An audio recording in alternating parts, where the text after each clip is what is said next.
Alguma pergunta, alguma questão sobre essa primeira parte? Que, na verdade, é um vocabulário um pouco complicado, difícil, mas o que ele está dizendo não é tão complicado e tão difícil. É isso que eu fico tentando fazer, né? Eu fico tentando tornar um pouco mais simples, né? Concreto o que ele está dizendo. Eu acho que um ponto importante é dizer, isso, num certo sentido, foi por isso que o Heidegger desiste de ser de tempo. Isso foi compreendido como esse primado ôntico, né, da questão do ser, né, esse primado que o Dasein tem em relação aos outros entes, esse primado que a ontologia analítica existencial do Dasein tem em relação às outras ontologias, foi caracterizado, foi entendido como uma má subjetivação da realidade. Como se Heidegger estivesse fazendo a mesma coisa que Kant fez. Né? Ou seja, essa ideia de que quer dizer, em um certo sentido, isso não está totalmente errado, porque o Heidegger publica Ser e Tempo em 1927, e em 1929 ele vai publicar um livro sobre o Kant, onde ele vai fazer uma leitura fenomenológica do Kant, né? Kant e o Problema do Ser, se não me engano, o livro, né? Já tem tanto tempo que eu não pego isso. E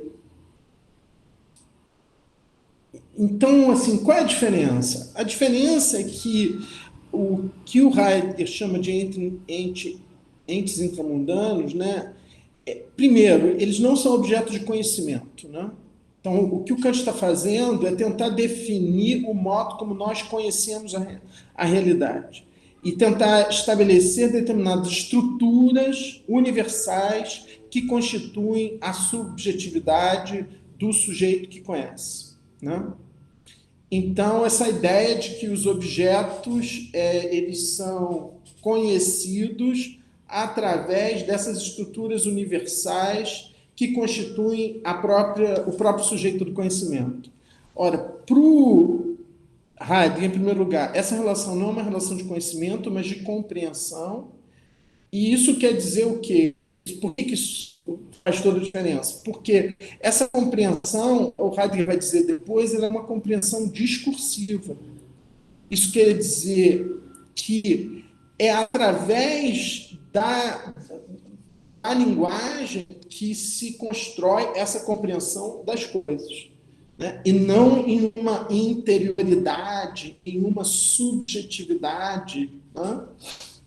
Então, o fato de que o homem, que o ser humano, né, é ser no mundo, quer dizer que esse ser humano ele sempre se define, sempre se compreende e ele compreende as coisas a partir desse mundo no qual ele está lançado. Então, não é uma atitude subjetiva de um sujeito em relação a um objeto. É o modo como, isso quer dizer, tanto os entes intramundanos quanto o Dasein são seres que se definem a partir do mundo no qual estão lançados. Né? Então, não existem estruturas fundamentais da subjetividade, mas as estruturas fundamentais do mundo, né? Do ser no mundo. Né? Isso só à medida que a gente for avançando que a gente vai vendo claramente essa diferença. Tá?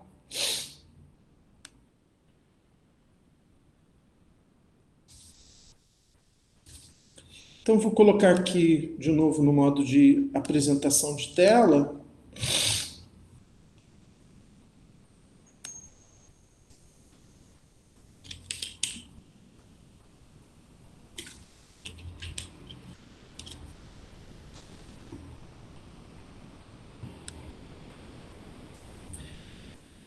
Então, ele diz a analítica existencial, né? Então, a analítica dessas estruturas ontológicas da existência, né?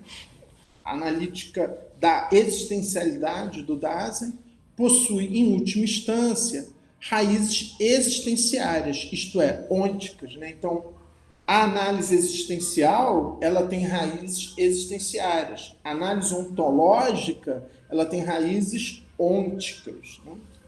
só existe a possibilidade de uma abertura da existencialidade da existência, dessas estruturas ontológicas da existência, e com isso a possibilidade de se captar qualquer problemática ontológica suficientemente fundamentada, caso se assuma existenciariamente o próprio questionamento da investigação filosófica como uma possibilidade de ser da presença sempre existente.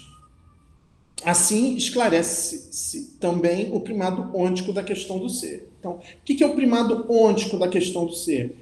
É o fato de que a questão do ser é a questão colocada por um ente específico, que é o Dasein. Isso que é o primado ôntico. Ou seja, a questão do ser, que é uma questão ontológica, ela é uma questão também ôntica, porque ela é uma questão colocada por um ente específico, que é o Dasein. Né? Então, isso que ele vai chamar de condição ôntico-ontológica. Né? Então, o Dasein é um ente que é ontológico. O Dasein é um ente que coloca a questão do ser. Né? O Dasein é um ente que compreende o ser. Né?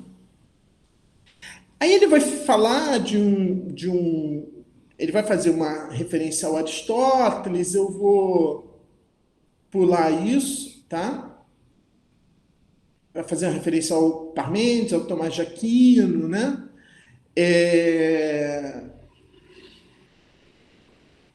Eu vou pular essa parte, tá? E vou partir dando continuidade a isso, né? Então, vou pular a questão do método, né?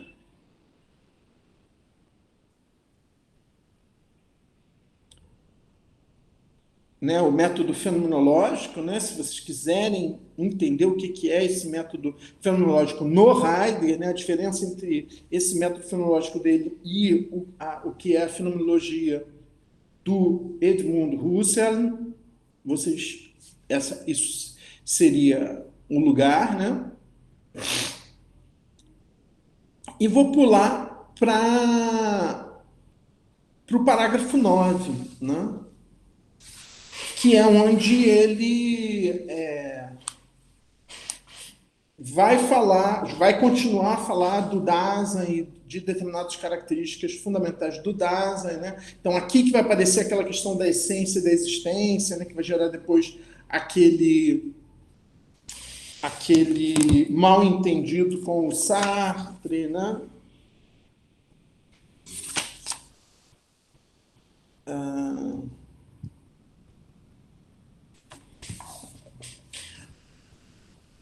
Então, vamos lá. Tema da analítica do Dasein. Né? O ente que temos a tarefa de analisar, né? Isso que é a analítica, né? Somos nós mesmos. Né? Então, isso que é o Dasein. Dasein somos nós mesmos. O ser desse ente é sempre e cada vez meu. Então, isso também é um ponto que também vai gerar muita discussão, mas contemporaneamente, né? Mas esse é um ponto fundamental para o Heidegger, é que a existência ela não tem como ser, ou seja, ao Dasein pertence sempre essa experiência de que esse ser, que é o próprio ser dele que está em jogo, é sempre meu, é sempre de cada um. Não tem como eu fazer essa experiência do que é o ser do outro, para o Heidegger, nem o outro fazer essa experiência do que é o meu ser. Né? Isso quer dizer que esse ser meu, o ser sempre a cada vez meu, esse ser, é que sou eu que estou sempre numa relação com esse meu ser. Né? Mesmo que eu delegue isso a outros. Né? Mas mesmo quando eu delego isso a outro, que o outro se ocupe do meu ser, esse outro não tem como fazer essa experiência do ser que é sempre meu, né?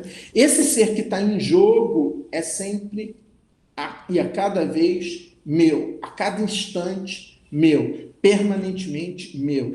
Sou sempre eu que faço essa experiência desse ser que está em jogo, da existência. Então a existência é sempre minha, né?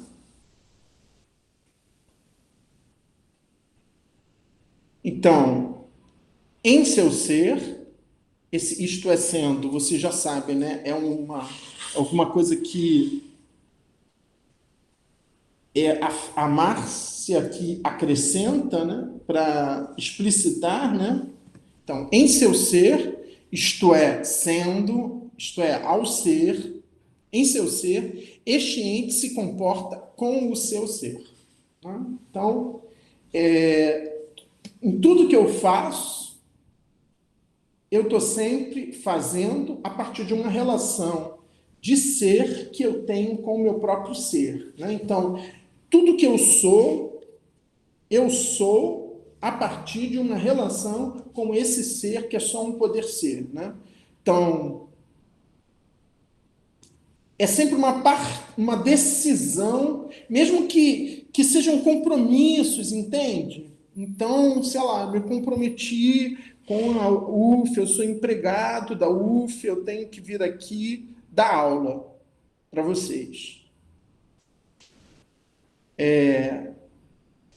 Isso é uma possibilidade, entende? Ao fazer isso, eu estou me apropriando do meu ser e estou, vamos dizer, usando esse meu ser para fazer isso. Eu estou aqui, eu podia estar em qualquer outro lugar. Eu podia estar em casa, eu podia estar na beira do rio, eu podia estar sendo agora lá na beira do rio, no meio do mato, ou, sei lá, na estrada. Então, eu me comporto em relação ao meu ser, né? Isso quer dizer que esse comportamento que eu estou assumindo aqui agora, que é o comportamento de dar aula, é o modo como eu estou sendo agora.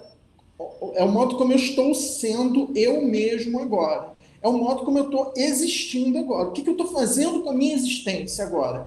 Eu estou fazendo com a minha existência agora dando essa aula sobre a existência. Né? Então, dar aulas sobre a existência é um modo de se decidir em relação à própria existência. Por exemplo, escrever um livro chamado Ser e Tempo foi o que o Heidegger fez da existência dele. Foi uma das coisas que o Heidegger fez da existência dele. Então, nós estamos sempre tendo que nos decidir sobre o que fazer com o nosso ser, com a nossa existência. Né? Então, isso que o Heidegger está chamando de se comportar, né?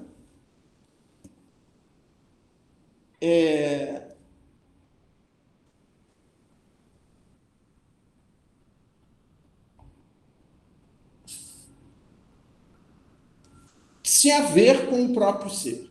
Né? Então, em alemão, o termo é Verhalten. Né?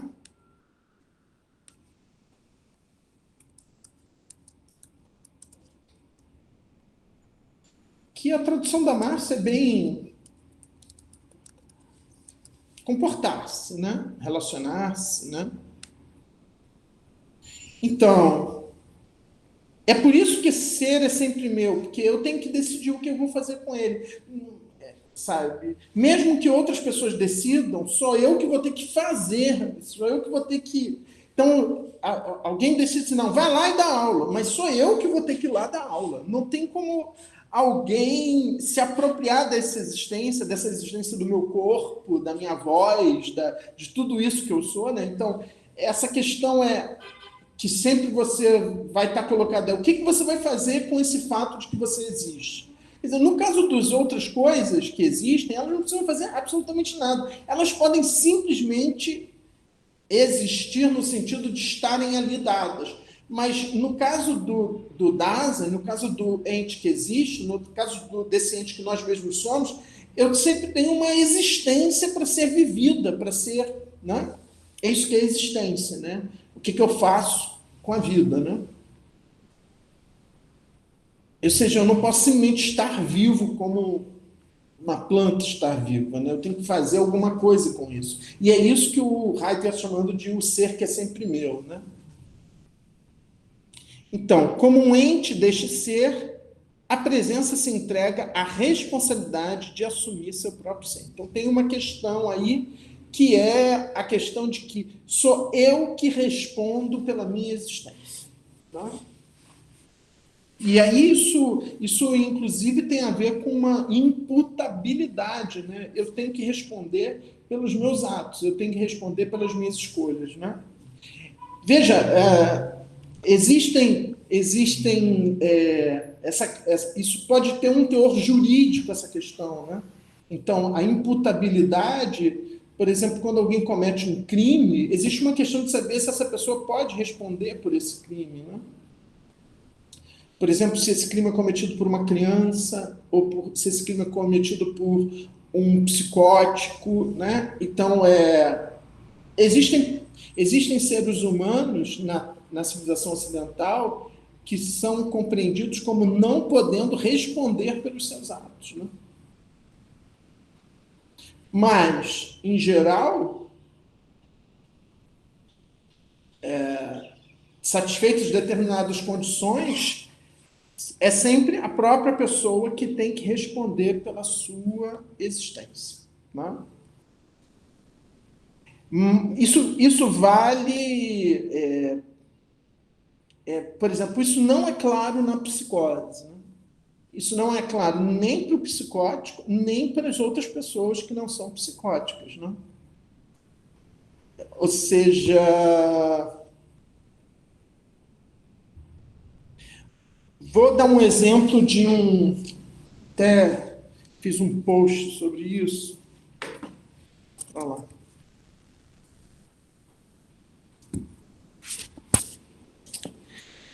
Saiu uma nova edição de uma obra muito importante, que é essa obra aqui, de um cara chamado Daniel Paul Schroeder, que ficou conhecido como o presidente Schroeder, por causa de um livro do Freud sobre esse livro, sobre esse autor. Né? Se chama Memórias de um Doente dos Nervos. Né? Foi publicada uma nova edição agora pela editora Todavia. Esse livro é o livro a partir do qual o Freud vai construir, não vou dizer toda, mas quase toda a teoria dele sobre a psicose, sobre a leitura. Né? O Freud, ele achava que, para o Freud, a clínica psicanalítica era uma clínica que dizia respeito à neurose. Né? O Freud achava que a psicanálise podia tratar apenas os neuróticos. Né? Ele não achava que existia uma clínica psicanalítica dos psicóticos. Né? Isso foi uma coisa que só Lacan é que veio sustentar, né?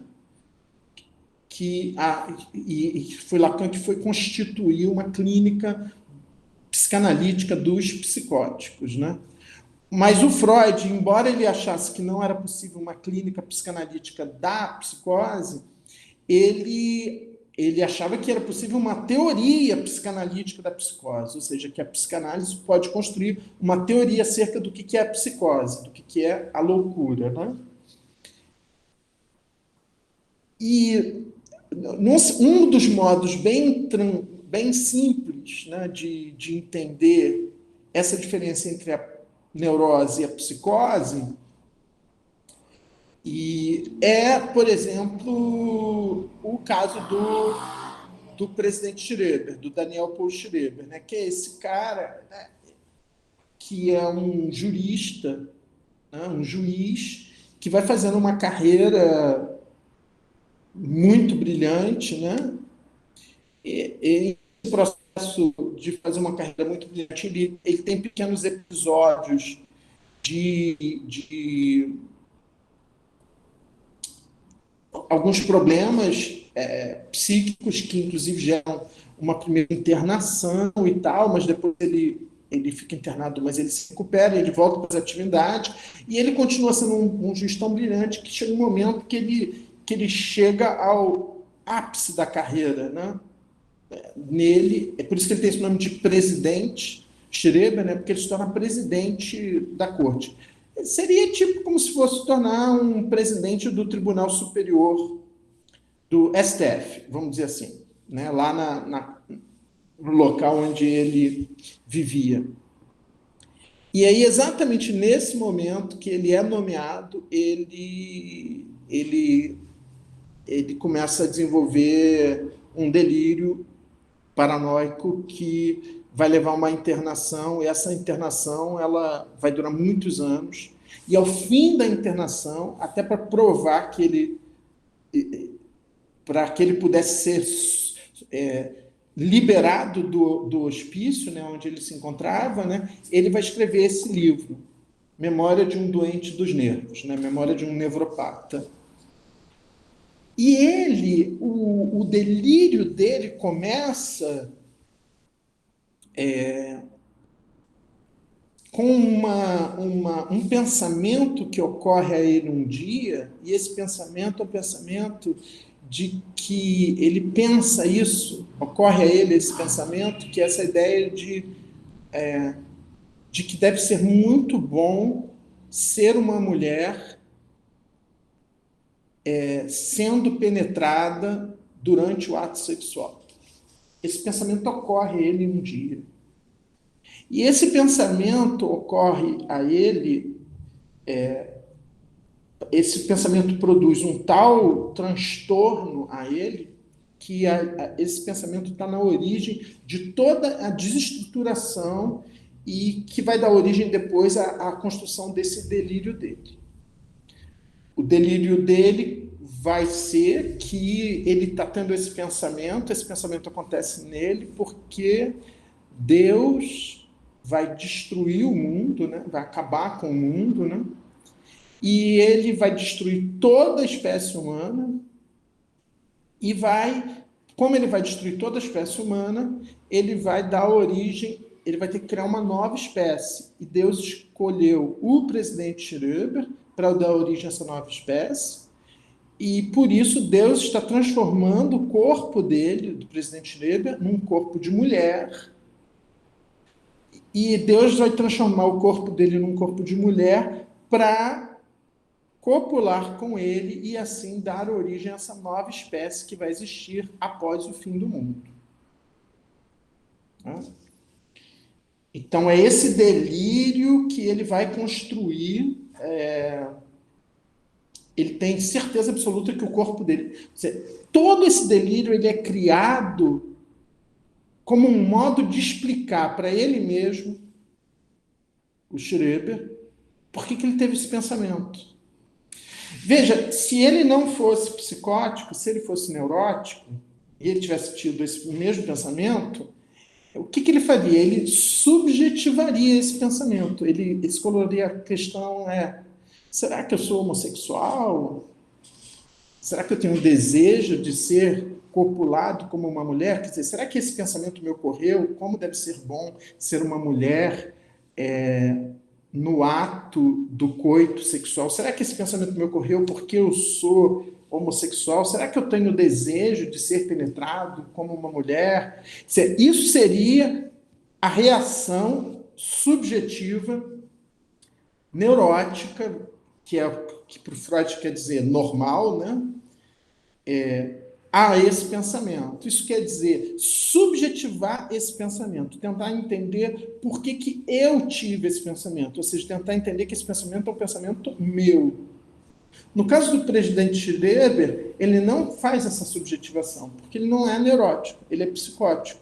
Isso quer dizer que ele não pode se pensar como responsável por esse pensamento. Então ele vai atribuir a responsabilidade desse pensamento a Deus, a um outro. Né?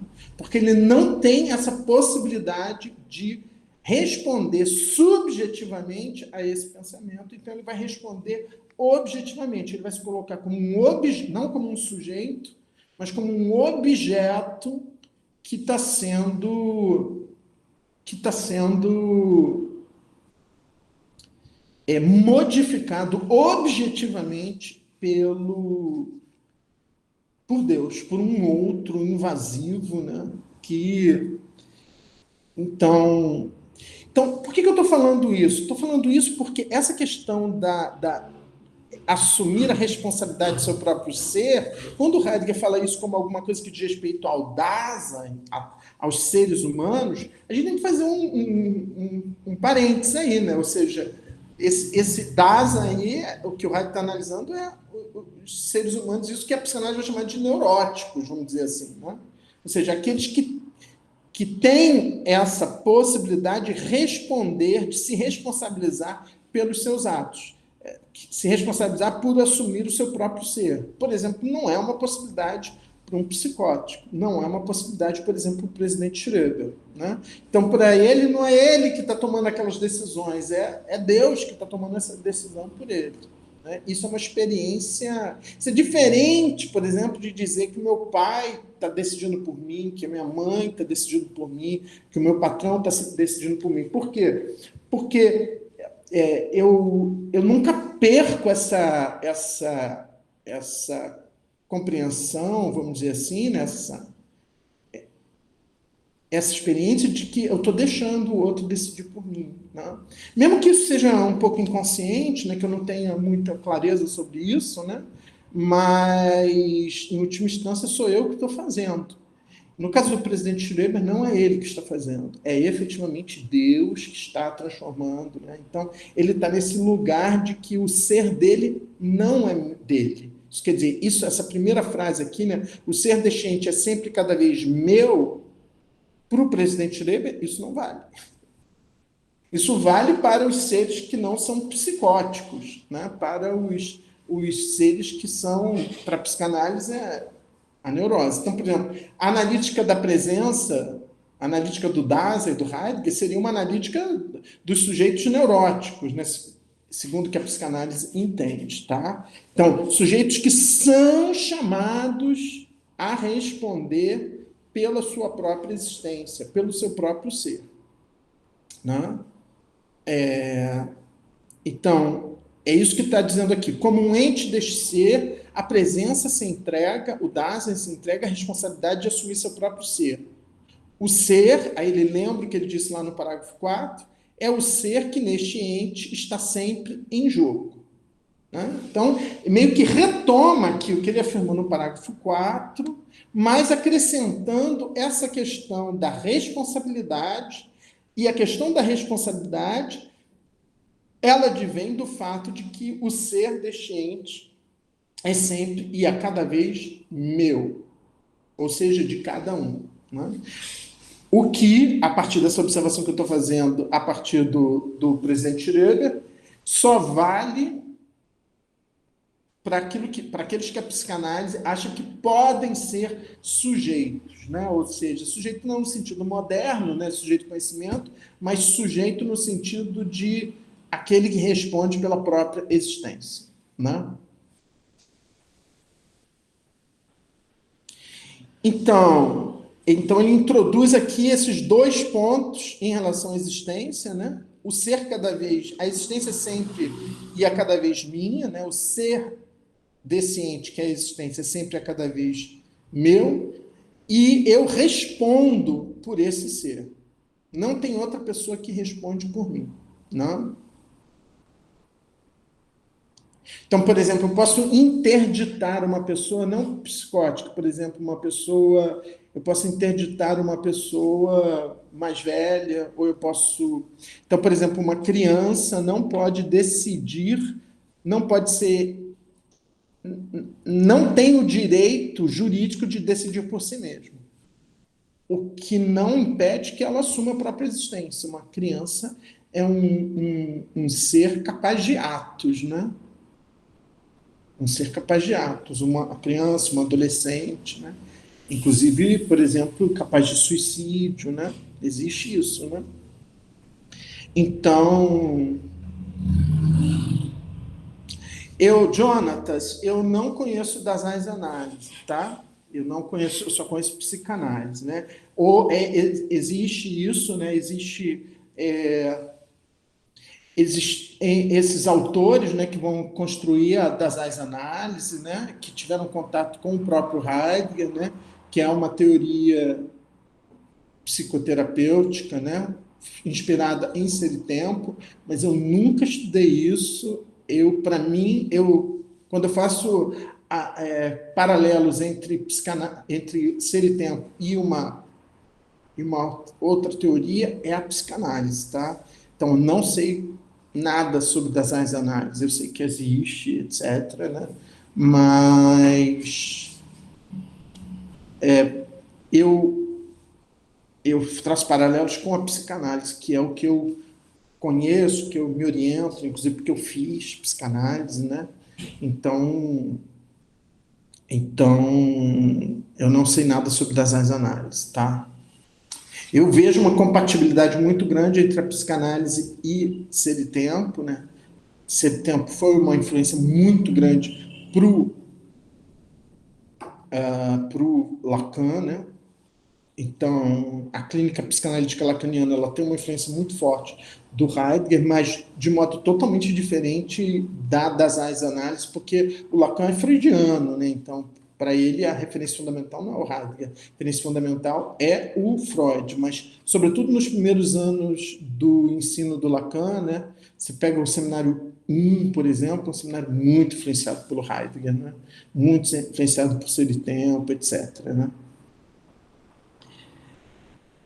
Então, mas veja, eu não sei, então não sei dizer se existe uma clínica das ANS analítica da psicose, mas eu imagino que haja, porque os seminários de Solikon, né, que são esses seminários que o Heidegger deu a convite do Medard Boas, eles tratam de psicose, né, de pacientes psicóticos, né? Então, eu acho provável que sim, mas eu não sei dizer, porque como eu nunca estudei, eu não tenho conhecimento sobre das análises, tá? Então, o Heidegger vai tirar duas consequências, né, disso que ele afirma aqui no início desse parágrafo. Né? Então, ele vai dizer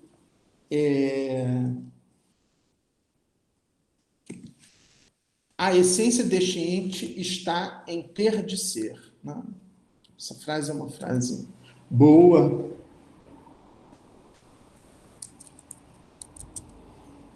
Vou botar até em alemão. Ele coloca entre aspas, tá? Das vezes.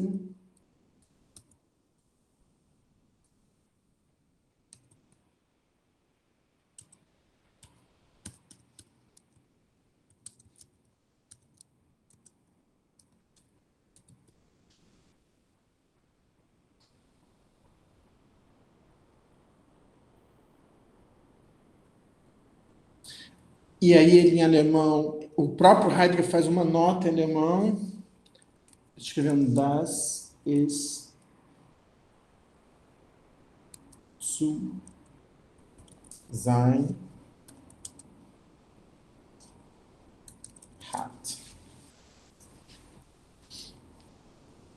Isso que foi traduzido como a essência, traduzindo. Por que ele coloca entre aspas essência? Né? Porque o Heidegger não acredita em essências, né?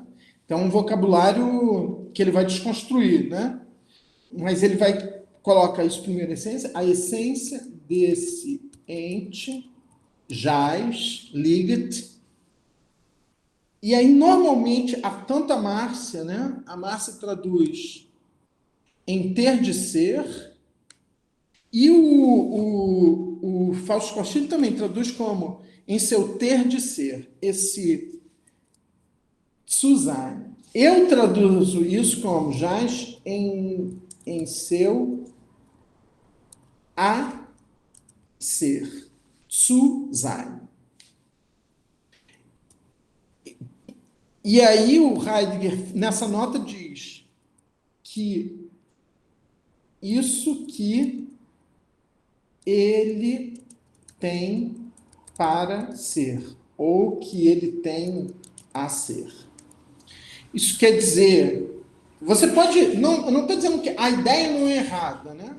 A essência desse ente reside em seu ter de ser. Então, isso é correto. Isso quer dizer, a essência desse ente reside em seu ter de ser eu tenho que ser alguma coisa. Né? Ou seja, o fato de eu ser uma coisa que está aí, um objeto, isso não é só isso. Quer dizer, na medida em que eu ganho uma existência, eu tenho que me apropriar dessa existência, eu tenho que fazer alguma coisa com ela. Então, isso é um imperativo, o imperativo ao qual nós todos estamos submetidos. É um imperativo a ser. Então, eu falei nessa pergunta que a gente faz para as crianças: o que você vai ser quando crescer? Eu tenho que ser algo, alguma coisa. E eu já sempre me encontro sendo algo, alguma coisa, eu estou sempre me decidindo por ser isso ou aquilo. Por ser em casa, por ser no trabalho, por ser na rua, por ser na praia, por ser na montanha. Eu estou sempre fazendo alguma coisa com esse poder ser que me foi dado pelo fato de existir. Né? Então, tem uma dimensão aí do imperativo, esse ter de ser, mas também tem essa dimensão do futuro, né, que o Heidegger vai trabalhar muito na segunda sessão de setembro. Ou seja, este a ser. Ou seja, estar por ser. Né? O tempo todo, a essência desse ente está sempre naquilo que ele vai ser. Então, eu estou aqui agora, mas eu estou sempre numa relação com o que eu vou fazer e depois. E depois. É um pouco aquela coisa, voltando a esse exemplo da criança, né? Essa coisa da criança que brinca, né? Que é o modo como ela se relaciona com a própria existência, né? O que ela faz com essa existência? Ela brinca, né? E aí, você quando brinca com uma criança, você sempre tem que fazer essa experiência, né? Que a criança sempre vai dizer: e agora? A gente vai brincar de quê? E agora? A gente vai brincar de quê? E agora? A gente vai brincar de quê? Quer dizer, então, isso, o que quer que eu faça, isso nunca dá conta do meu ser, porque isso sempre, eu estou sempre remetido à questão do que eu vou ser agora, e agora, e agora, e agora. Então, a essência do Dasein, a essência dos seres humanos, ela reside sempre nisso que ele está por ser, né? Ou seja, a esse poder ser, né?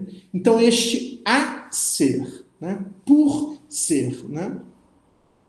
O que eu tenho para ser, né? Então, eu estou sempre lançado nesse a ser, né? Ou seja, eu poderia falar assim: cara, cansei, não quero ser mais nada. Então, por exemplo, é o caso, por exemplo, de pacientes que você encontra, assim, quando eu, assim, durante muitos anos eu fui professor de uma especialização em psicanálise na UF, né? Essa especialização não existe mais, mas ela existiu durante muitos anos e alguns residentes do Hospital Psiquiátrico de Jurujuba, alguns não, os residentes em saúde mental do Hospital Psiquiátrico de Jurujuba, em Niterói, eles eram obrigatoriamente alunos matriculados nessa especialização. Né? Existia uma linha dessa especialização que era psicanálise e saúde mental. A especialização tinha duas linhas, né? Eu era professor, eu dava aula para as duas linhas, então tinha alunos que eram residentes em saúde mental no Hospital Psiquiátrico de Jurujuba. E eu orientei várias monografias desses residentes em saúde mental de Jurujuba, que escreviam monografias sobre pacientes com os quais eles trabalhavam. E eu lembro que uma vez uma aluna apresentou um trabalho sobre a longa permanência. Né? A longa permanência era um setor do Hospital Psiquiátrico de Jurujuba, onde estavam pacientes que estavam ali, às vezes, há 20 anos. Pacientes crônicos, alguns esquizofrênicos crônicos, e esses esquizofrênicos, eles crônicos, que estavam ali há anos, às vezes estavam ali há anos sem pronunciar nenhuma palavra. Pessoas que já tiveram, em algum momento, uma vida, entre aspas, normal, mas que, a partir de um determinado momento, foram se desconstruindo, desfazendo, e se tornaram seres que ficavam deitados no chão, assim, sem emitir uma palavra, às vezes defecavam ali mesmo, ou urinavam ali mesmo, ou seja, que pareciam não ter esse a ser, né? Que não pareciam, como se esse imperativo de ser não os capturasse, né? Como se eles não... Isso são casos sempre limites da existência humana, mas é fundamental que a gente conheça esses casos limites, porque só a partir desses casos limites que a gente tem uma compreensão efetiva do que é o caso ordinário, né? Ou seja, que a gente tem essa ideia, uma compreensão clara de que esse ter de ser não é alguma coisa natural, né? Porque um ser humano pode existir sem ter de ser nada, né? Só que isso é caracterizado como uma doença mental, né? Então, que seria o caso, por exemplo, dessa esquizofrenia crônica que as estruturas subjetivas desse ser humano foram se desfazendo, como virando pó, né? E essa pessoa passasse a simplesmente subsistir, né? Sem ter nenhum tipo de questão que remetesse a uma existência qualquer, o que essa pessoa iria fazer da vida, né? Então, como se esse ter de ser, esse imperativo de ser, não capturasse. Então, de novo, isso que o Heidegger está dizendo aqui, ele está falando dos, entre aspas, normais, entre aspas, dos neuróticos, né? Nós, né? Então, quando ele fala nós, esse nós é nós, os neuróticos, nós, os, entre aspas, normais, né? Nós que somos capturados por esse imperativo de ser, né? Esse imperativo que vem de onde? Que vem do outro, que vem do mundo, né? Por isso que ele vai dizer que nós somos seres no mundo, né? E é por isso que ele, quando ele vai dizer lá no seminário de Silicone, né, lá com esses psiquiatras, né, que convidaram ele vai dizer que o louco não tem mundo, né? Como se ele não fosse capturado por esse mundo, né? Que nos captura e que nos faz trabalhar nesse mundo que nos diz que nós temos que ser algo, né? Como se o louco não fosse capturado por isso, né? O psicótico, né? Então, quando ele diz isso, né, a essência desse ente jaz em seu a ser, né? Eu acho que é uma tradução melhor para zu sein, né, do que ter de ser, né? Embora essa dimensão do ter de ser não é errada, né? Mas eu acho que literalmente o Heidegger está falando mais é desse a ser, né? Então, a minha relação nunca é com o que eu sou, é sempre com o que eu estou para ser, né? O tempo todo eu estou... Por isso que o Heidegger vai dizer que a dimensão temporal fundamental para o Dasein é o futuro.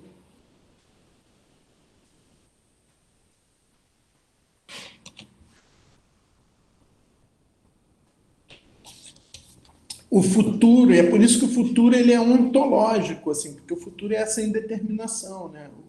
O ser mesmo, para o Heidegger, não é nem o presente nem o passado. O ser é o futuro. Porque o futuro é o que é indeterminado, é o que não é o que... Né? Então, o que eu faço? Eu projeto uma realidade futura, né? Então eu digo, semana que vem eu vou para o Rio, ou então eu falo, mês que vem eu vou para a Bahia, ou então eu falo, ano que vem eu vou fazer um pós-doutorado.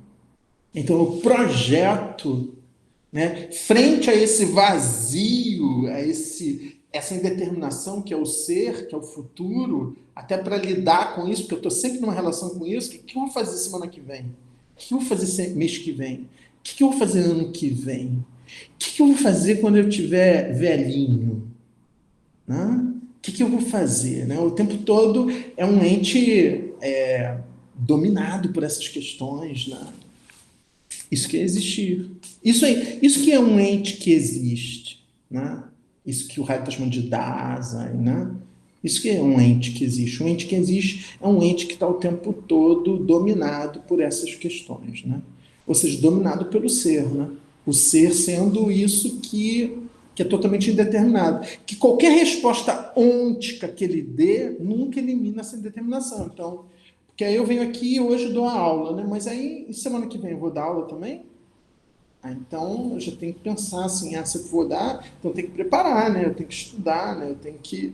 Entende? Então, eu tô... E aí, com isso que eu estou fazendo com a minha existência, enquanto eu existia, e até uma hora que eu morro, né?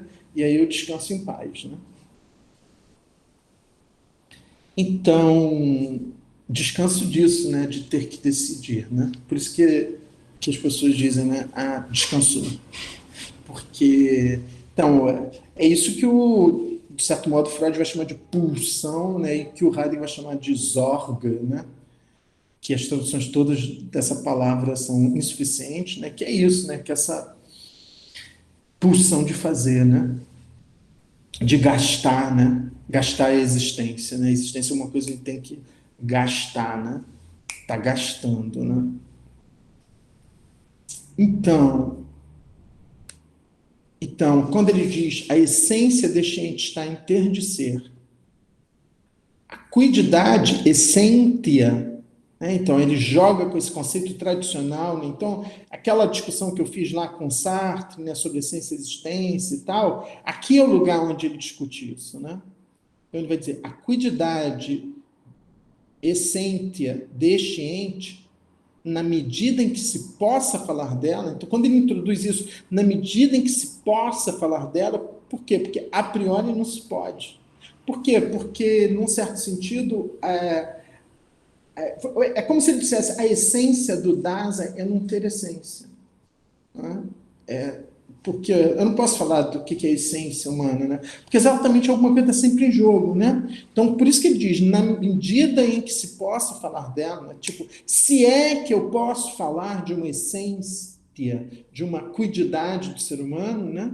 Então, aí ele vai dizer, a cuididade, essência deste ente, na medida em que se pode falar dela, há de ser concebida a partir de seu ser, existência.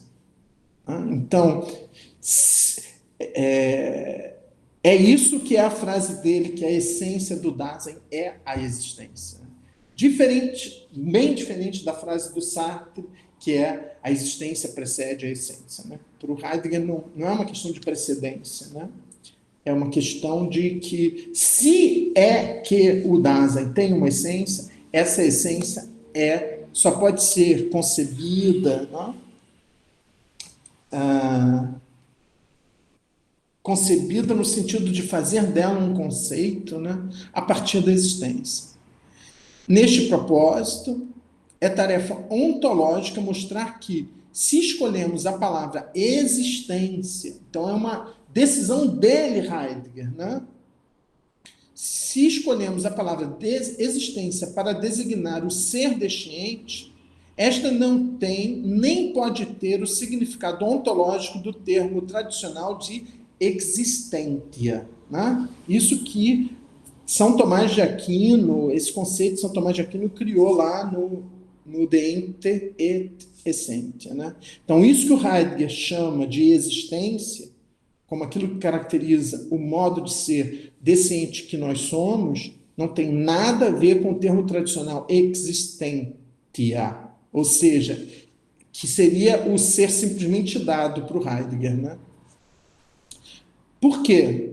Não pode. Porque para a ontologia tradicional, existência significa o mesmo que ser simplesmente dado. Isso que a Márcia traduziu como ser simplesmente dado então, para o Heidegger, o conceito tradicional de existência, né? Por isso que ele cita o termo em latim,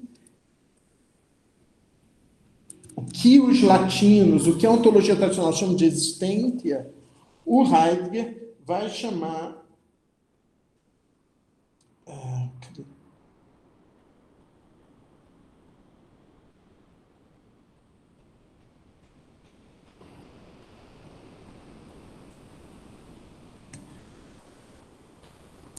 O Heidegger vai chamar de vorhanden sein. O que é vorhanden sein? A Márcia vai traduzir como ser, sein, né? Vorhanden, ser. Ela vai traduzir vorhanden como simplesmente dado.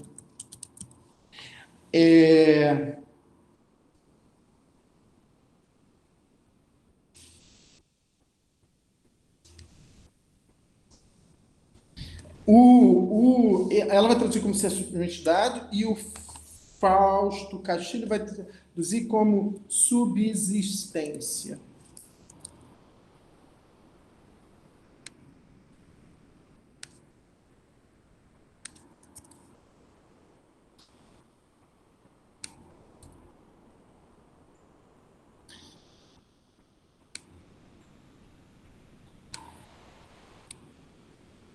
Desculpe.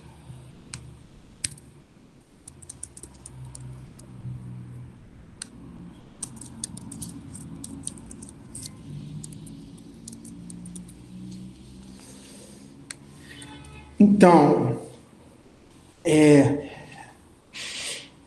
o que o Heidegger chama Vorhandenheit é um substantivo abstrato, né? Então, vamos dizer, se você traduz vorhanden sein por ser disponível, que é uma tradução possível, vorhandenheit, essa terminação heit, aqui você tem o verbo ser, sein. Vorhandenheit, esse sufixo heit é um sufixo formador de substantivos abstratos, que corresponde em português ao sufixo dade. Então, por exemplo, ser disponível, Vorhandenheit, disponibilidade, tá? É só isso. Então, por isso você tanto pode falar de Vorhanden sein, ser disponível, ou Vorhandenheit, disponibilidade, né?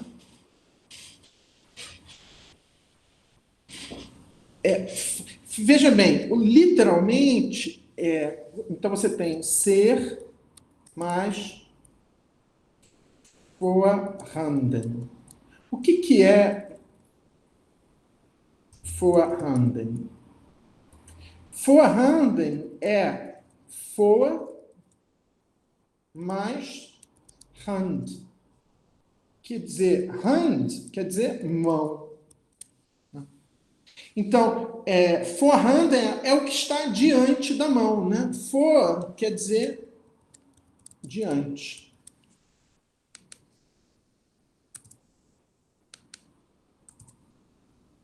Então,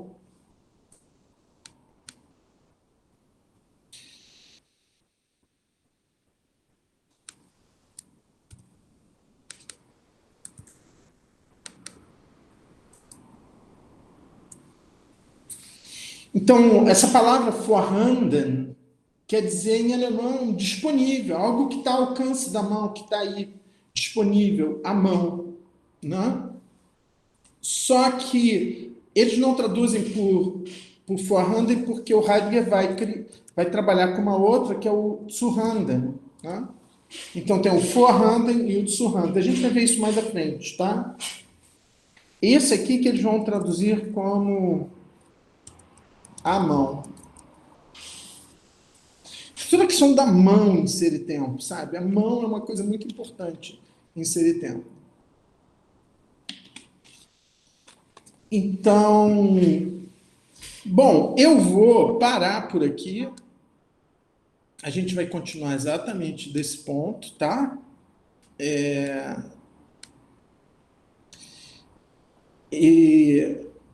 Mas eu vou interromper aqui a gravação, ok?